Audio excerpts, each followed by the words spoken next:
Avant, le secteur de l'informatique était un secteur féminisé. Ce que ça veut dire, c'est que cette espèce d'argument de non mais les filles elles sont pas là parce qu'elles aiment pas ça, il est pas recevable.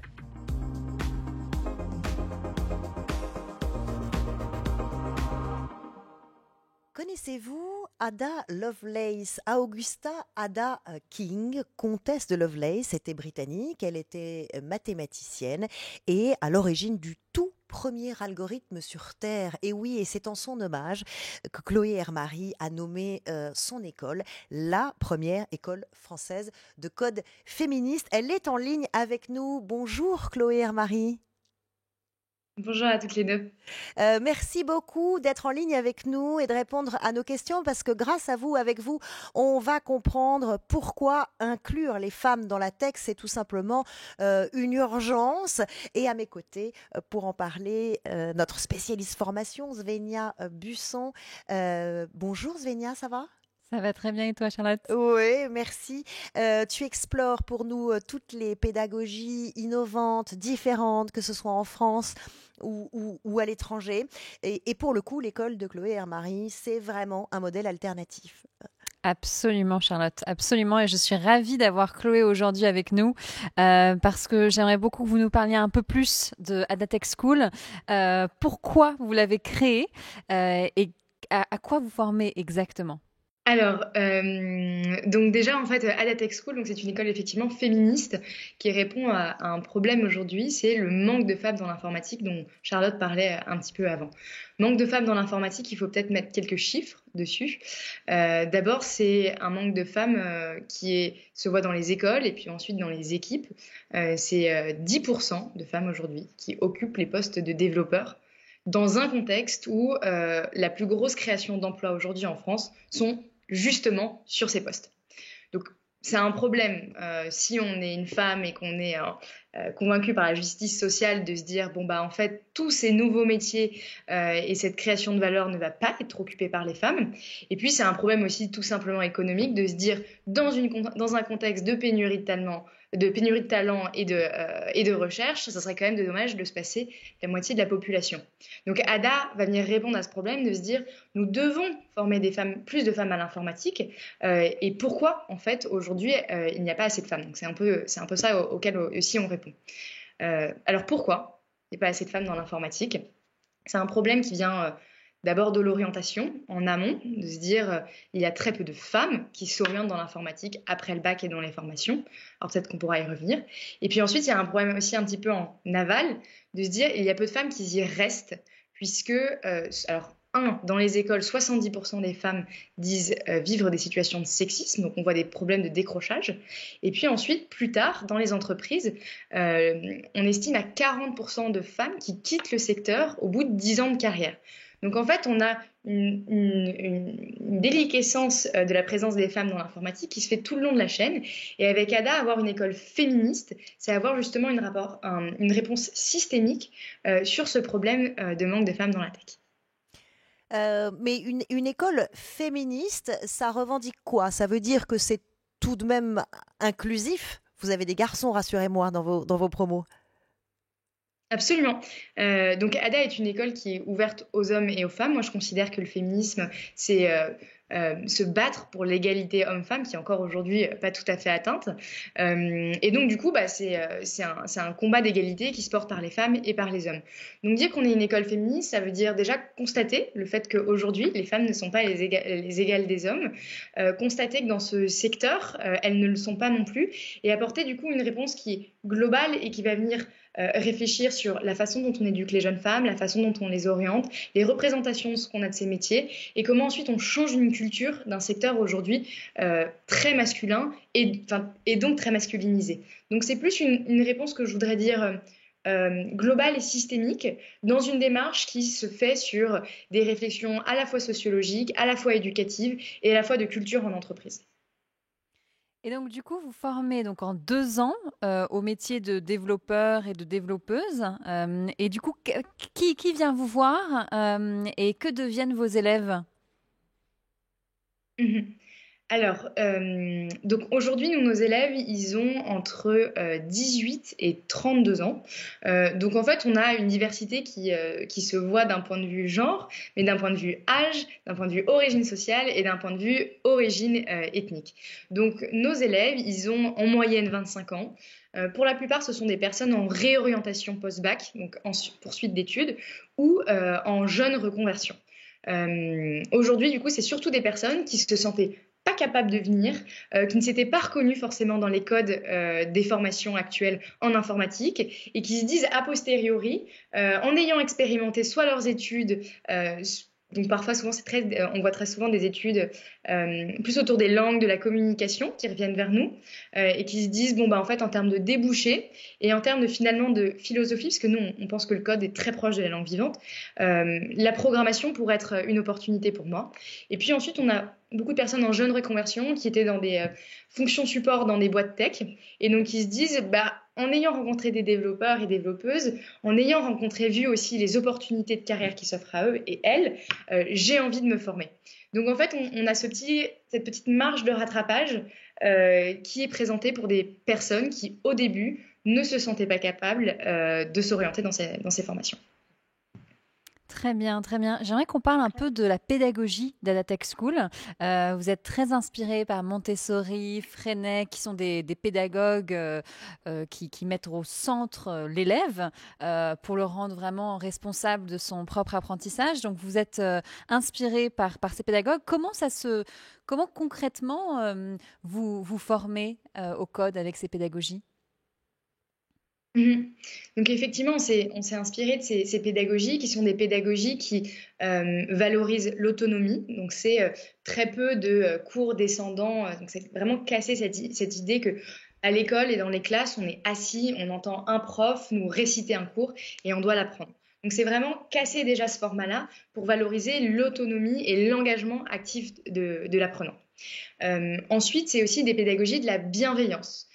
Qui valorise le fait que chaque apprenant a sa propre courbe de progression, peut apprendre de ses erreurs et individualiser la compréhension des savoirs. Et puis ensuite, c'est des pédagogies qui sont créatives, qui laissent une certaine partie justement à l'expression des tempéraments et des caractères et de chacun, et donc du coup, dans laquelle apprendre devient un plaisir. Donc ça, c'est un petit peu les philosophies de ces pédagogies alternatives qu'on a récupérées chez ADA. Donc, qu'est-ce qui se passe chez ADA? On va apprendre par projet. Chaque projet est divisé en 3 niveaux qu'on va choisir avec son groupe. Donc, c'est une pédagogie qui est collective. On apprend ensemble par la pratique et on va choisir via son projet le niveau qui lui correspond. On va venir valider des compétences par des badges de compétences. On a développé notre propre référentiel de compétences avec notre propre mode de validation de compétences. Et par projet, on va dire, OK, moi j'ai appris à savoir faire ça, etc. Et on va venir sur notre plateforme et demander à l'équipe pédagogique de valider ça et aussi au reste de ses camarades.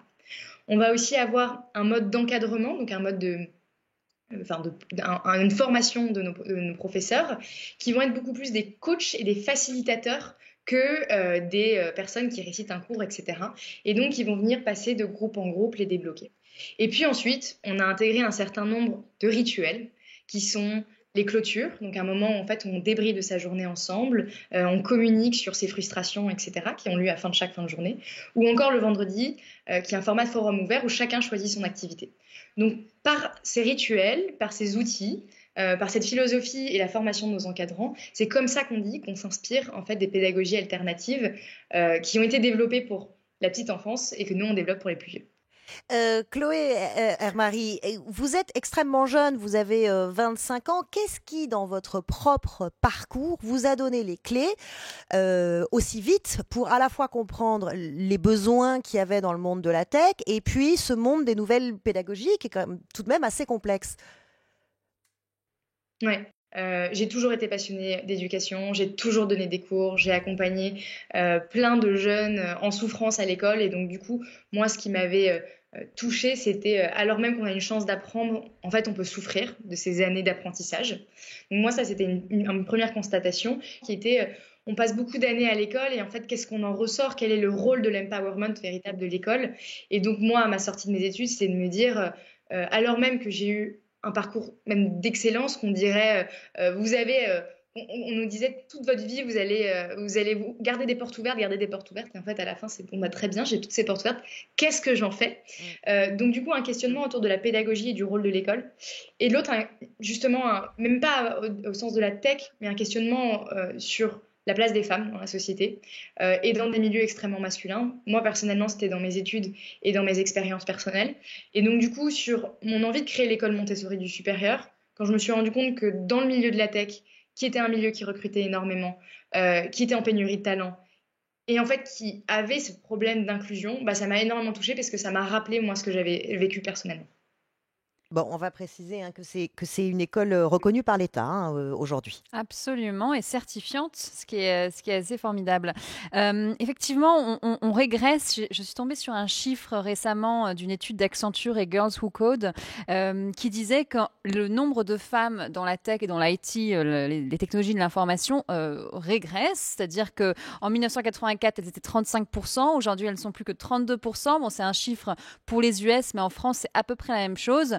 Donc, c'est assez... Moi, ça me fait un peu peur. Donc, quelles sont les pistes? Comment on peut faire en sorte, alors évidemment avec des écoles comme Adatech School, mais en général, dans l'orientation, je sais que vous avez aussi travaillé sur les sujets d'orientation après vos études, Chloé. Comment faire pour faire en sorte que plus de filles se lancent dans cette voie?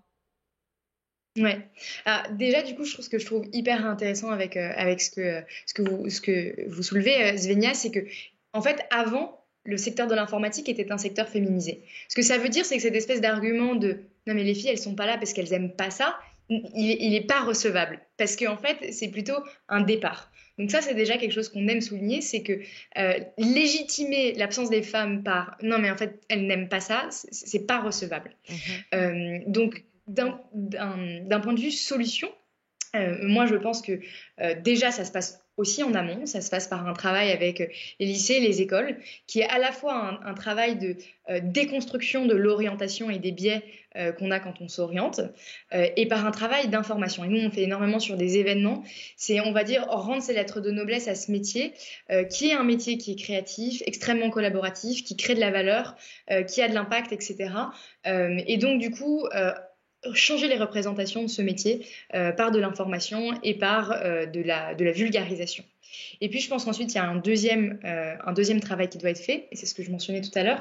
Il y a un problème sur l'aval, sur la rétention des femmes dans l'informatique. Et ça doit être fait justement par des politiques internes d'un point de vue des écoles, mais aussi d'un point de vue des entreprises, sur qu'est-ce que c'est en fait d'avoir aujourd'hui des cultures et des organisations inclusives qui permettent aux femmes de rester, de s'épanouir et d'avoir autant de chances qu'un homme de réussir et d'accéder à des promotions. Complètement. Et puis en plus, ça pose vraiment aussi le problème de tous ces outils technologiques qu'on utilise absolument tous les jours, qui sont façonnés, créés, designés par des hommes, et donc forcément pas très inclusifs en soi. Donc effectivement.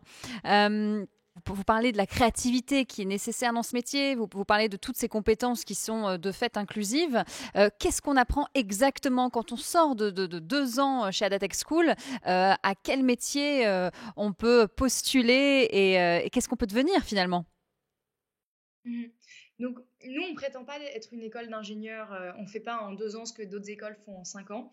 Ce qu'on dit, c'est qu'en 1 an, en fait, on va donner des compétences comportementales qui sont nécessaires à on va dire la bonne posture d'un développeur et d'une développeuse en entreprise. Donc, on a 1 an à l'école et 1 an en entreprise en alternance au format 4 jours en entreprise, 1 jour à l'école. Donc, on a cette année en école qui va être une formation généraliste sur lequel on va aborder les fondamentaux de la programmation, mais surtout en fait dans lequel on va aborder les postures, les bons réflexes, la méthodologie de travail et comment en fait on déconstruit un problème et on crée un code qui est de qualité et qui est réutilisable par les autres. Donc c'est surtout ça, c'est des compétences comportementales et des bons réflexes qu'on va avoir en 1 an. Et puis ensuite, on va les orienter en entreprise. Étant donné qu'on est une formation généraliste, on forme à un titre de développeur et développeuse logicielle, d'application, à la fois mobile mais à la fois web ou logiciel. Mais nos apprenants ont la possibilité de se spécialiser dans le front-end, donc c'est tout ce que vous voyez vous sur votre écran. Dans le back-end, c'est toute l'intelligence qu'il y a derrière, ou full stack, c'est quand on marie un petit peu les deux. Ils auront aussi des notions de sécurité, de data science, etc.